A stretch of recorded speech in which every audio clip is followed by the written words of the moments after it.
I would like to ask, is there anything like breast jaundice? Breastfeeding jaundice. Yes. Yes, there is breastfeeding jaundice, and there is a bit in that leaflet there about breastfeeding jaundice. And it's something that health visitors probably come across, and babies can. And it's about, it's very similar to the physiological jaundice. It's the rapid breakdown of the red blood cells. When babies are born, the red blood cells are processed very, very quickly, and the immature liver can't cope with that. So it's part of that as well. So is in breastfeeding. You need to continue breastfeeding, and health visitors will talk to families about that. But yeah, it's harmless for children, for babies. Yeah. Is there any impact on the liver of a baby if the baby is not feeding very well at initial birth? Are they more likely to have jaundice? Yes. Because doctors get concerned about how much they fed with breastfeeding bilirubin, whether they're really feeding or something. It can affect it because if they're not feeding lots of loss, your bile is drained out of your liver as you're feeding. Yes. So the more sort of feeding, the better the bile will drain out of the liver. Okay. So it is, So there can be but it is important to establish feeding and get the baby feeding. So how do we then distinguish between breastfeeding jaundice and the organic or liver disease? Yeah, liver disease. It's all to do with the bilirubin in the blood test. You can take a blood test. That was the split bilirubin, the split test I was talking about, and from that you can tell whether it's physiological or breastfeeding jaundice, or whether it's a jaundice that you need to worry about and do more investigations for liver disease. So unconjugated, high levels of unconjugated bilirubin is a physiological jaundice that will clear either on its own or with some treatment with the phototherapy. If it's conjugated, high levels of conjugated, it's likely to need more investigation because it's more to do with liver disease. So there is a blood test that can be done to check. And if the babies are 90% of babies will be jaundiced up to about 2 weeks of age, 14 days, if they're term babies. If that jaundice continues over that, that's when they need to be investigated to see if they've got physiological or sort of jaundice that requires further information or further investigation. What do you think health stores should offer initially before the referral goes through? I think, I think just listening to the mum. We have mums and dads that come into us with their baby. The baby's had jaundice for 4 weeks, 5 weeks, and one of the biggest things that families say is nobody would listen to me. I told them their baby was jaundiced. So I think listening to the mum and dad that they believe this baby's jaundice, and if they're trying to sort of engage maybe the GP to get a split bilirubin so you can try and either reassure the mum that this jaundice is going to clear and just continue what she's doing and feeding the baby, asking her about the stools, what colour is the poo, what colour is the urine, and just having the conversation with mum and dad. And acknowledging it and writing it in the red book that mum and dad are concerned about the jaundice, and even if you have to write not seen and whatever, but I think one of the biggest things that families really struggle with is people not listening to them. And then I think the other support would be referring them into somewhere like CLDF who can provide information like leaflets like this that tell them about jaundice in the newborn and how it may be they don't need to worry about it, or if they do, sort of reassuring them once they get to one of the if they have to be referred into one of the centres around the UK, Leeds, Kings or ourselves, that there are people there who will go through all of this with them and will explain to them why we're doing these investigations. And some babies, there is a percentage of babies that come to us and have had prolonged jaundice and then they clear the jaundice themselves, and we don't have to we do all the investigations and we exclude things. But there is a percentage that they just have a neonatal jaundice, they have a neonatal hepatitis. For some reason their liver is not working and it takes a little bit of time to kick in. So sometimes it's just lots of reassurance, lots of listening, giving them, signposting them to places like CLDF and supporting them that way is what I would suggest. So to refer to you is very free for everyone, So it mustn't be the doctors that will refer. If mom refers themselves or a practitioner refers to your charity or doctor, they'll still get the same attention. Yes, anyone at all can refer. A lot of people will find us they'll do some Googling and they'll find us online, and they'll call in and be added to our system, and they can get support and information that way. A lot of the time as well, in the main specialist centres, that's how they'll find out about us and get referred in that way. But it really doesn't matter how they get in touch. We are here for anyone, whether it's children and young people with liver disease under 25, their parents, but also family members as well. So we have friends and relatives packs that we provide free of charge.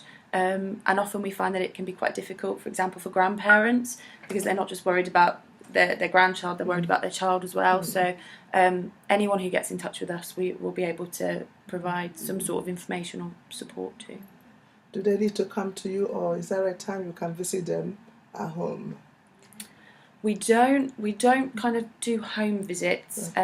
We do, the main ways that we support would be clinic visits, so at specialist centres but also at regional centres.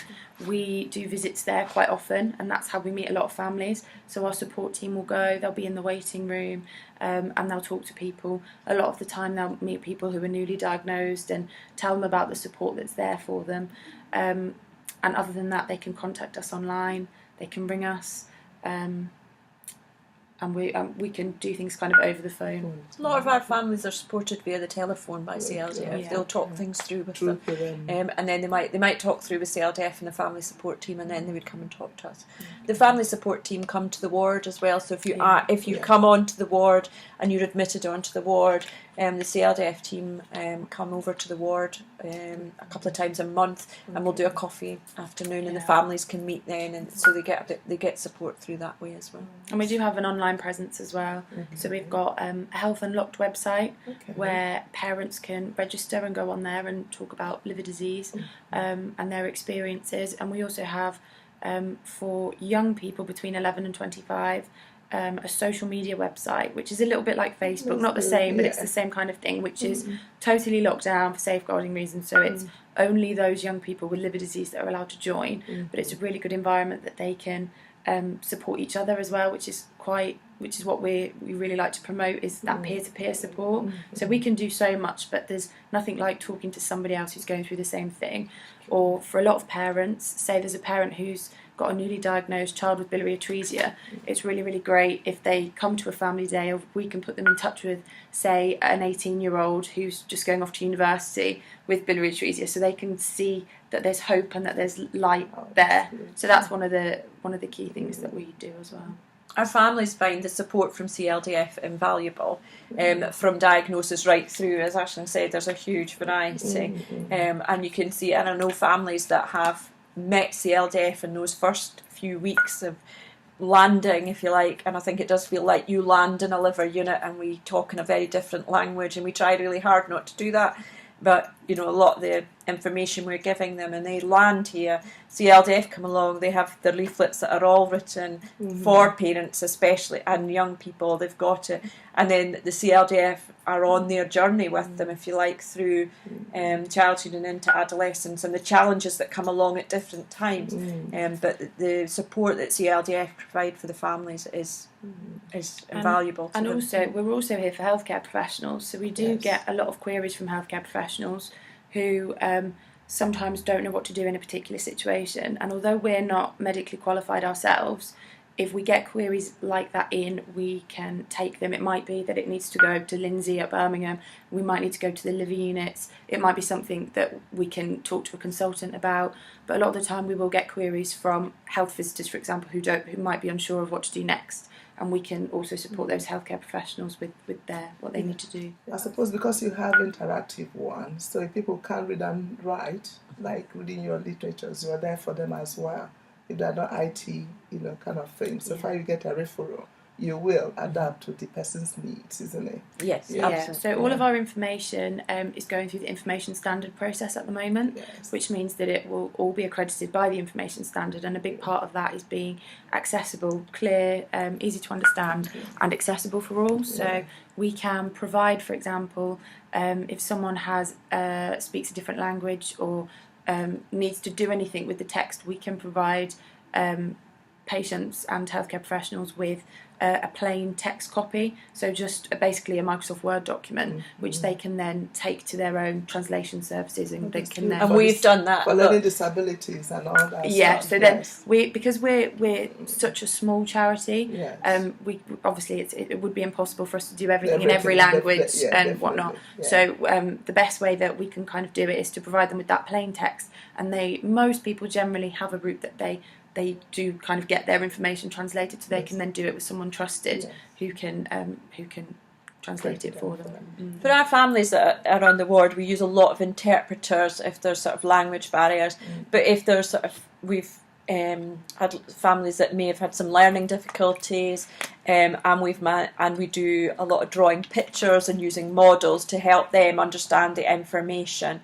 We've recorded information for people who can't read. There's probably a higher proportion of adults that can't read than we realise. So we do ask families, are they comfortable with the information written down? Do they need it recorded? So we have done that on a couple of occasions, that we've recorded the information for people so that they have it. But we do draw a lot of pictures and support them that way. And we follow them up, so we'll go back and forward, and we'll give them little chunks of information and then go back and establish whether they've understood it and reflected on it, and then we'll go back through. So the team and the medical team buy into that as well. Our use of interpreters is huge, and it's very good. Because I was going to ask about monitoring, for these kind of people. Obviously, some people can really access information, really offer it. Some need a little bit of prompting, and some of kind of, So it's signposting, it's supporting them. It's sort of going back through. We see them when they're on the ward. We see them when we're in clinic. We offer telephone information over the, and speak to them then, check their understanding, and CLDF is very similar in that it's sort of the information is given. And everyone wants information at different times. We get some parents who want to know everything as soon as there's a chance that their child might have liver disease. But for some people, that's too overwhelming, and they don't want that initially. So we try and work with them to give them the basic information, and if they come back to us and they want more later on down the line, then we'll work with them to do that. That's good. Wow. So do the government support you in the work you do? Because I think you do a great work. Not financially. For fund. We don't. We're completely. All of our funding comes from private donations. Really? So a huge amount comes from patients and their families raising money, and also applying to trusts and grants. But all of it is private donations. We don't get any kind of formal government funding or NHS funding at all. No.